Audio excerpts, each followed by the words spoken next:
नमस्कार दोस्तों, Fin Nifty weekly chart analysis की एक और वीडियो में आपका स्वागत है। फिन निफ्टी की वीकली चार्ट पे यदि हम देखते हैं तो फिन निफ्टी के लिए जो वीकली चार्ट पे सपोर्ट बनी हुई है वो 21,500 से लेके 21,600 के बीच में बनी हुई है, और जो फिन निफ्टी के लिए वीकली चार्ट पे सपोर्ट बनी हुई है वो 21,000 से लेके 21,100 के बीच में बनी हुई है। दोस्तों, यदि हम फिन निफ्टी को वीकली चार्ट पे देखते हैं तो फिन निफ्टी पिछले 3-4 वीक से इसी रेंज के बीच में कंसोलिडेट कर रही है, और कंसोलिडेट करने के बाद फिन निफ्टी जिस भी तरफ को निकलेगी उस तरफ को हमें बहुत अच्छे टारगेट देखने को मिल सकते हैं, चाहे वो बाइंग साइड की तरफ हो चाहे वो सेल साइड की तरफ हो। यदि हम सेल साइड की तरफ की बात करते हैं तो फिन निफ्टी के लिए 21,000 से 21,100 के बीच में जो सपोर्ट बनी हुई है, यदि फिन निफ्टी इस लेवल से नीचे ट्रेड करती है तो इस लेवल से नीचे ट्रेड करती है, और ट्रेड करने के बाद यदि सेल साइड की तरफ नीचे की तरफ आती है तो पहला टारगेट जो हमारे पास रहेगा वो 20,700 से 20,600 के बीच का रहेगा। उसके बाद यहाँ पे यदि हम देखें तो हमारे फिन निफ्टी के लिए जो स्ट्रॉन्ग सपोर्ट का काम करेगी वो 20,600 से लेके 20,400 के बीच में जो लेवल बना हुआ है, ये हमारे लिए फिन निफ्टी के लिए बहुत ही स्ट्रॉन्ग सपोर्ट का काम करेगा। और यदि फिन निफ्टी इस लेवल को क्रॉस करती है जो कि 20,600 से 20,400 के बीच में सपोर्ट बनी हुई है, उस लेवल को यदि फिन निफ्टी क्रॉस करती है तो हमें जो पहला टारगेट मिलेगा वो 20,200 के आसपास का मिलेगा, और जो हमें सेकंड टारगेट मिलेगा वो 20,000 के आसपास का देखने को मिल सकता है। यदि हम बाइंग साइड की तरफ की बात करें तो वीकली चार्ट पे जो हमारे पास रेजिस्टेंस बनी हुई है वो 21,500 से 21,600 के बीच में बनी हुई है। और यदि बाइंग साइड की तरफ हम देखते हैं तो यदि फिन निफ्टी वीकली चार्ट पे 21,600 से ऊपर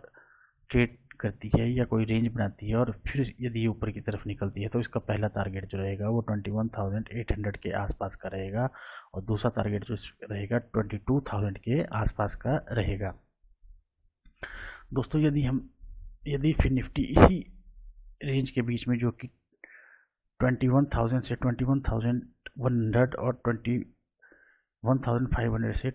21,600 के बीच में बनी हुई है, यदि फिन निफ्टी इसी रेंज के बीच में कंसोलिडेट करती है तो दोस्तों हमें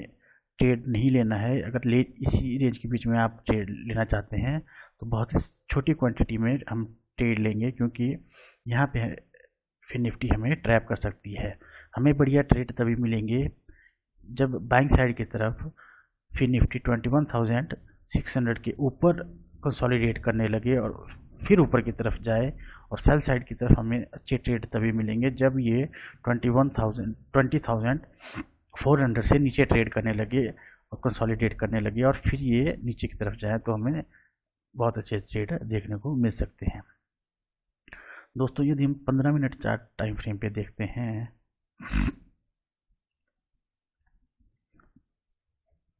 दोस्तों, यदि हम फिर निफ्टी को 15 मिनट चार्ट टाइम फ्रेम पे देखते हैं तो यहाँ पे हम देखते हैं तो फिन निफ्टी के लिए जो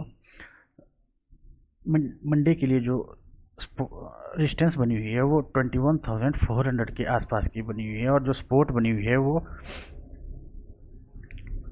इस लेवल के आसपास की बनी है जो कि 21,500 से 21,000 के बीच में बनी हुई है इंट्राडे के लिए। और यदि हम देखते हैं तो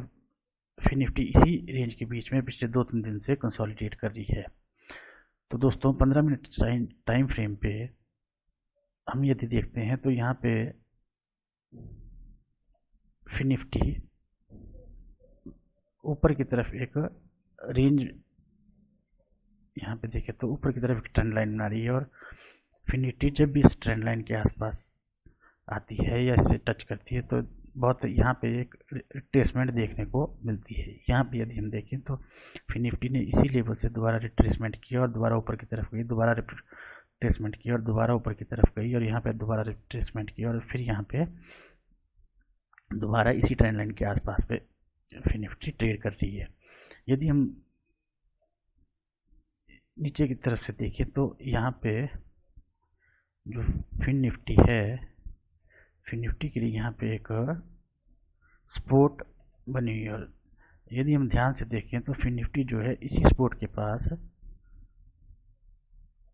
एक सेकेंड, यहाँ पे यदि हम देखें तो इसी सपोर्ट के पास फिन निफ्टी इसी ट्रेंड लाइन के आसपास फिन निफ्टी सपोर्ट ले रही है और इसी सपोर्ट को लेके दोबारा ऊपर की तरफ फिन निफ्टी जा रही है। मतलब इसी ट्रेंड लाइन के पास बायर्स एक्टिव हो रहे हैं। दोस्तों मंडे के लिए हमारा बेस्ट सिनेरियो यही रहेगा कि यदि फिन निफ्टी इस ट्रेंड लाइन के ऊपर ओपन होती है, ये जो ट्रेंड लाइन ऊपर से आ रही है, यदि फिन निफ्टी इस ट्रेंड लाइन के ऊपर ओपन होती है जो कि 41,400 के आसपास यदि फिन निफ्टी ओपन होती है और यहाँ पे 15-20 मिनट, आधा घंटा, 1 घंटा कंसोलिडेट करती है और उसके बाद यदि फिन निफ्टी ऊपर की तरफ हो जाती है, जो हमारा पहला टारगेट होगा वो 21,500 के आसपास का होगा और जो दूसरा टारगेट हमें देखने को मिलेगा वो 21,600 के आसपास का देखने को मिलेगा। यदि हम सेल साइड की तरफ बात करते हैं तो यहाँ पे हमारे पास जो, यहाँ पे हम देखें तो यहाँ पे हमारे पास एक सपोर्ट बनी हुई है। तो इस सपोर्ट के आसपास यदि Fin Nifty gap up open होती है और ये जो ट्रेंड लाइन हमारे पास यहाँ से आ रही है, इस ट्रेंड लाइन से नीचे गैप अप ओपन होती है और यहाँ पे गैप डाउन ओपन होने के बाद यदि इस ट्रेंड लाइन के आसपास कंसोलिडेट करती है, कंसोलिडेट करने के बाद नीचे की तरफ आती है जो, तो हमारे पास पहला टारगेट जो होगा वो इस सपोर्ट के आसपास का होगा और दूसरा टारगेट जो हमें देखने को मिलेगा वो 21,050 से लेकर 21,000 के आसपास का देखने को मिल सकता है। दोस्तों ध्यान रखिए, फिन निफ्टी के लिए जो बाइंग साइड की तरफ जो ट्रेड लेना है हमें वो इस ट्रेंड लाइन से ऊपर ही ट्रेड लेना है। और जो हम यहाँ पे फिन निफ्टी के लिए हमें सेल साइड के लिए जो हमें ट्रेड लेना है वो तभी लेना है जब यहाँ पे फिन निफ्टी इस ट्रेंड लाइन के नीचे ट्रेड करना शुरू करे और यहाँ पे कुछ टाइम बताए, कोई रेंज ले और कंसोलिडेशन करे। उसी प्रकार बाइंग साइड की तरफ यदि हमें ट्रेड लेना है तो ये वो 21,400 के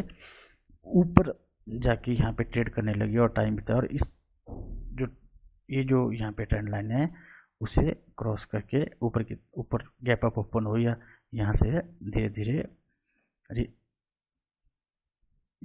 धीरे ऊपर की तरफ जाए और यहाँ पे 21,400 के पास कंसोलिडेट करे और कंसोलिडेट करने की तरफ ऊपर की तरफ जाए तो ये यहाँ पे हमें बैंक साइड की तरफ बहुत अच्छे टारगेट देखने को मिल सकते हैं। दोस्तों यदि मेरी वीडियो आपको अच्छी लगी तो लाइक और सब्सक्राइब जरूर करना। मिलते हैं नेक्स्ट वीडियो में। बाय।